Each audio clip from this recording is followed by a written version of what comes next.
மலையூருங்கிற ஒரு அழகான மலை உச்சியில கிராமம் இருந்தது. அந்த கிராமத்துல பொன்னிங்கிற பாட்டி காலிஃப்ளவர் தோட்டத்தை வச்சிருந்தாங்க. அடடடடா, மழை பெய்ய ஆரம்பிச்சிச்சா, நல்ல வேலையா போச்சு. இந்த காலிஃப்ளவருக்கெல்லாம் தண்ணி ஊத்தணுமே நினைச்சேன், அதுவே மழை பெஞ்சிருச்சு. காலையில புடுங்கிட்டு போய் கடைய போட வேண்டியதுதான். நமக்கு ஒரு வேலை மிச்சம். உடம்பு சரியில்லாம என்னென்னலாம் பண்ண வேண்டியதா இருக்கு.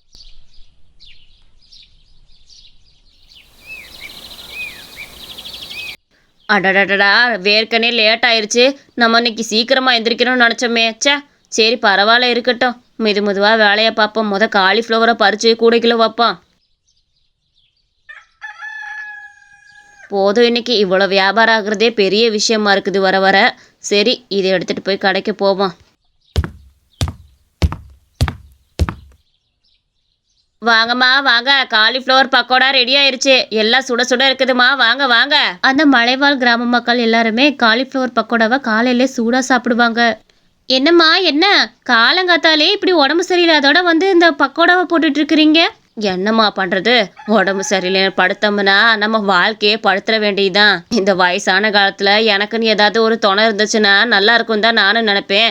ஆனா என்ன பண்றது, எல்லா வேலையும் நம்மளே தானே பார்க்கணும். ஏமா, எனக்கு ஒரு சந்தேகம். உங்க கணவன் உங்களுக்கு பையன் யாரும் இல்லையாமா? ஏன் அவங்களுக்குலாம் என்னாச்சு, எதுவுமே சொல்லவே இல்லையே நீங்க? அவங்களாம் அவங்க கூட இருந்தாங்கன்னா ஏதாவது உங்களுக்கு உறுதுணையா இருக்கும்ல. அவங்களாம் எங்க போயிட்டாங்க? பேசாம அவங்களெல்லாம் அந்த ஊருக்கு வர வச்சு பேசாம நீங்க ஒன்னா இருக்கலாமே. விதி யாரதான்ப்பா விட்டு வச்சுச்சு. என்னோட கணவர் நான் கிட்டத்தட்ட 26 வயசு இருக்கும் போதே இறந்து போயிட்டாரு. ஆனா ஒன்று, எனக்கு ஒரு கை குழந்தையே பிறந்துச்சு. அந்த குழந்தை 2 வருஷத்துல என் கையை விட்டு போயிருச்சு. இப்படி கட்டின புருஷனையும் இழந்து பெத்த பிள்ளையும் இழந்து படாத கஷ்டமெல்லாம் என் வாழ்க்கையில பட்டிருக்கேன்ப்பா. எனக்கு வந்த கஷ்டம் மாதிரி இந்த உலகத்துல யாருக்கும் வரக்கூடாது. நீ சொல்ற மாதிரி நான் படுத்தேனா எனக்கு கஞ்சி ஊத்த யாரும் கிடையாது. பாட்டிமா, உங்களுக்குள்ளேயும் இவ்வளோ கவலை இருக்குதா? நான் கூட இத்தனை நாள் நீங்க சந்தோஷமா தான் இந்த வேலையை பாக்குறீங்கன்னு நினைச்சேன். ஆனா நினைக்கும் போது ரொம்ப வருத்தமா இருக்கு. சே, உங்களுக்கு யாருமே இல்லாம எவ்வளோ கஷ்டப்படுறீங்க. ஆனா இங்க நிறைய பேர் எனக்கு என்னோட கஷ்டம் தான் பெருசு பெருசுன்னு சொல்லிக்கிறாங்கல்ல. அவங்களுக்கு அவங்கவுங்க கஷ்டம் தான் பெருசா தெரியும். ஆனா வெளி உலகத்துக்கு வந்து பார்த்தோம்னா இவங்க படுற கஷ்டத்தை விடவா நம்ம படுறோம்னு தோண ஆரம்பிக்கும். பாத்துக்க, கடவுள் நம்மள இந்த நிலைமையிலையாவது வச்சிருக்காருன்னு சந்தோஷப்பட்டுக்க வேண்டியதான்ப்பா. கிடைச்ச வாழ்க்கைய சந்தோஷமா ஏத்துக்கணும். அதை விட்டுட்டு அதையும் பழிச்சு சொன்னோம்னா அந்த வாழ்க்கையும் போயிடும். அம்மா, உங்க கூட இருந்தா ஒரு நல்ல ஒரு வைப்ரேஷனா இருக்குது எனக்கு, தெரியுமா? சரி, நீங்க சூடா எனக்கு காலிஃப்ளவர் பக்கோடாவை போட்டு கொடுங்க. அந்த மலைவாழ் மக்கள்கிட்ட பேசிக்கிட்டே அந்த பாட்டியும் காலிஃப்ளவர் பக்கோடாவை சுட சுட போட்டு கொடுத்தாங்க.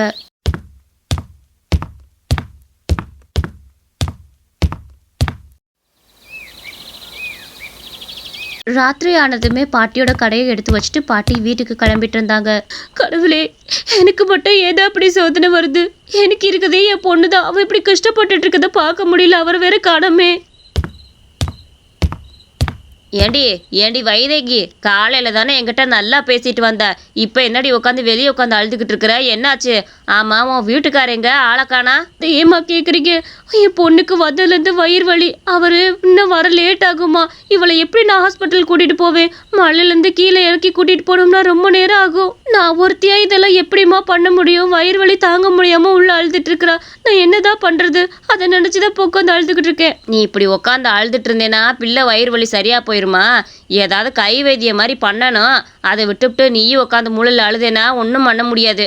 நீ ஒன்று பண்ணு, என்னோட வீட்டுக்கு போய் நான் ஓம திரவியம் அந்த அலமாரியில் வச்சிருப்பேன். அந்த ஓம திரவியத்தை எடுத்துட்டு வா, புரியுதா? அப்படியாம்மா, அந்த ஓம திரவியை குடிச்சா என் பொண்ணு வயிறு வலி சரியா போயிடும்னா நான் இப்போவே போய் எடுத்துட்டு வந்துடுறேன். சீக்கிரம் அவளுக்கு அதை கொடுத்து வயிறு வலியை நிப்பாட்டுங்கம்மா. அவள் படுற வேதனையே என்னால் பார்க்கவே முடியல. இந்தா பொண்ணே, எந்திரி கண்ணு, அழுகாம எந்திரிமா. இந்த ஓம திரவியத்தை குடி, எல்லாம் சரியா போயிடும்.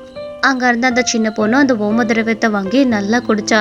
வயிற்றுக்கு சேராத கொள்ளாததை எதுவும் சாப்பிடாத. என்ன, ஏதாவது சேராததை சாப்பிட்ருப்ப, அதான் சேமிக்காம இப்படி வயிறு வலியை உண்டு பண்ணிருச்சு.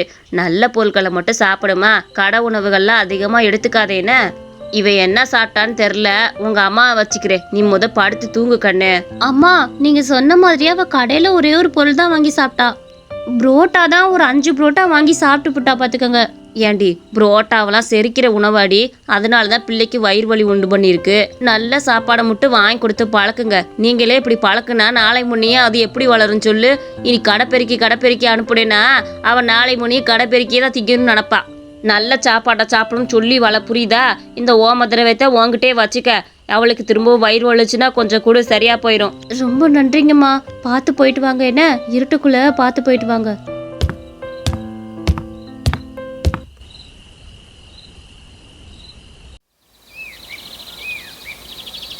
என்னது இது?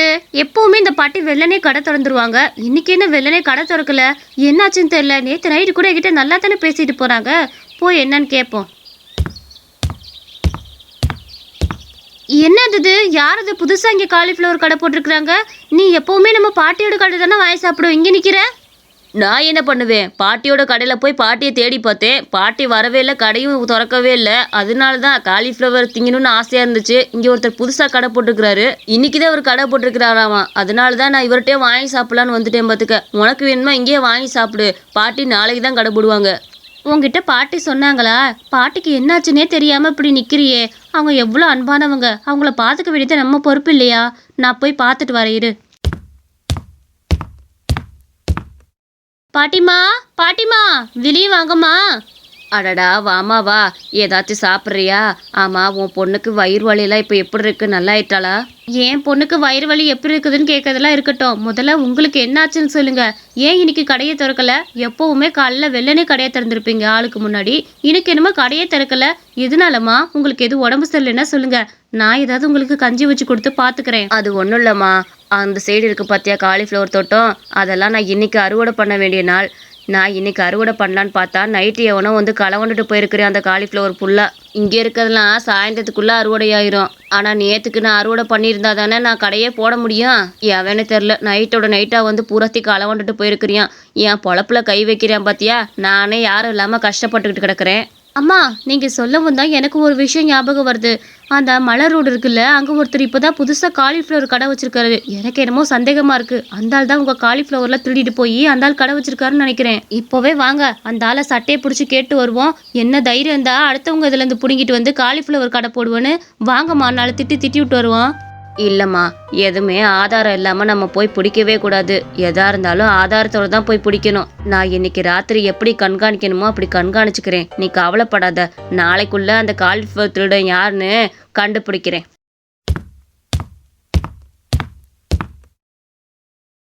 இன்னைக்கு ராத்திரி நான் தூங்கவே போறதில்ல. எப்படியாச்சும் அவன் யாருன்னு நான் கண்டுபிடிச்சே தீருவேன்.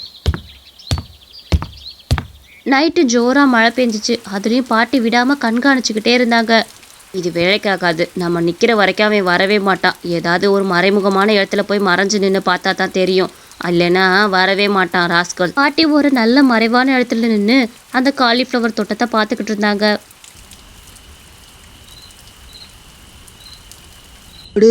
இப்ப யாரும் இல்ல. இந்த சமயத்துல காலிஃப்ளவர் ஆட்டையை போட்டுருவான்.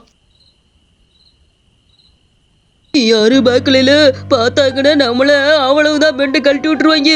நிறைய காலிஃப்ளவர் ஆட்டையை போட்டுருவோம். இந்த கிழவி தோட்டத்துல மட்டும் எப்படிதான் இவ்வளவு காலிஃப்ளவர் முளைக்குதுன்னு தெரிய மாட்டேங்குது. ஏன்டா திருட்டு பயலே, மாட்டினியா? என் காலிஃப்ளவர் தோட்டத்துல இருந்து நீதான் காலிஃப்ளவர் பறிக்கிறியா? ஐயோ, நான் இல்ல. என்னைய விட்டுரு கிழவி. ஐயோ, என்னை விட்டுருங்க தயவு செஞ்சு. இப்படி ஆளுக்கு பிடிச்சா நான் என்ன பண்ணுவேன்? என்னை விட்டுருங்க. ஒழுங்கு மரியாதையா காலிஃப்ளவரை எதுக்காக திருடேன்னு சொல்லு. உன்னை திருட சொன்னது யாருன்னு உண்மையை மட்டும் சொல்றா. அப்படி இல்லைன்னா உன்னை கொண்டு போய் போலீஸ்ல பிடிச்சு கொடுத்துருவோம். உண்மையை மட்டும் சொல்லு. கேக்குறாங்கல்ல, உண்மையை சொல்லு. எதுக்காக என் தோட்டத்துல இருந்து காலிஃப்ளவரை பறிச்சுட்டு போற நீயே? ஐயோ அம்மா, நான் காலிஃப்ளவர்லாம் எடுத்துட்டு போய் கடைக்கு போட்டு வியாபாரம் பண்றேன். என்னோட நிலத்துல இருக்க காலிஃப்ளவரை எடுத்துட்டு போய் விற்கிறத விட உங்க நிலத்துல இருக்கிறது எடுத்துட்டு போனா இன்னும் நிறைய காசு வரும்னு எடுத்துட்டு போய் கடைக்கா போட்டு வித்துக்கிட்டு இருக்கிறேன். நேற்று கூட ஒருத்தன் புதுசா கடை ஆரம்பிச்சு அவனுக்கு கூட வித்துட்டு தான் வந்தேன். அதனாலதாம்மா உங்க இதை எடுக்க வந்தேனே தவிர மற்றபடி ஒன்றும் கிடையாது. ஏண்டா, நீ பண்ணிருக்கிறதே திருட்டு வேலை. இதுல ஒண்ணுமே தெரியாதா? ஒண்ணுமே தெரியாது. உடனே ஊர் தலைவர்கிட்ட பிடிச்சு கொடுக்கலனா மத்தவங்க தோட்டத்துல இருக்கிறதையும் திருடுவ. இரு, ஊர் தலைவர்கிட்ட இப்பவே உன்னை பிடிச்சு கொடுக்குறேன். அந்த பாட்டி அவனை உடனே ஊர் தலைவர்கிட்ட பிடிச்சு கொடுத்தாங்க. அவனுக்கான தக்க தண்டனையும் கிடைச்சிச்சு. இந்த மாதிரி கதை உங்களுக்கு ரொம்ப பிடிச்சிருந்துச்சுன்னா மறக்காம நம்ம அனிமேஷன் ஸ்டோரிஸ் சேனலுக்கு சப்ஸ்கிரைப் பண்ணி வச்சுக்கோங்க.